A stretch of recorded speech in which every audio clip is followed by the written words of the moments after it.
భూమన కరుణాకర్ రెడ్డి అయితే వెంటపడి వేటాడుతున్నారు. తనని వెంటపడుతున్నారు కాబట్టి తను రివర్స్ అవుతున్నారు. తాజాగా చూస్తే ఏదైతే టీటీడీ పరిరక్షకుగా తనకు తాను అభివర్ణించుకుంటూనే వేల కోట్ల రూపాయల విలువైన భూమిని ప్రైవేట్ హోటల్కి కేటాయించడం ద్వారా సీఎం చంద్రబాబు స్వామివారికి తీరని ద్రోహం చేస్తున్నారని ఆయన ఆగ్రహం వ్యక్తం చేశారు. చంద్రబాబు ప్రభుత్వం దేవుణ్ణి దోచి ఒబిరాయికి భూములు కట్టబెట్టడం మీద మండిపడ్డారు.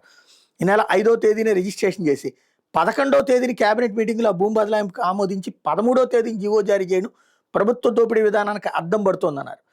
ఇది అత్యంత ముఖ్యమైనటువంటిది. రిజిస్ట్రేషన్ చేశాక భూమిని కేటాయించడం ఏంటి? ఇలాంటి విచిత్రం ఎందుకు జరిగింది? ఎవరు చేశారు? ఇది యాక్చువల్గా అయితే కనుక పెద్ద కేసు.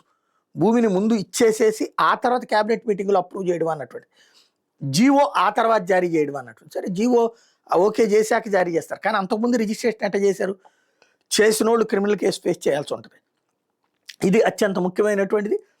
18 కోట్ల విలువైన టూరిజం భూమికి బదులుగా 460 కోట్ల విలువైన 20 ఎకరాలు కేటాయించడాన్ని తీవ్రంగా తప్పుపెట్టారు.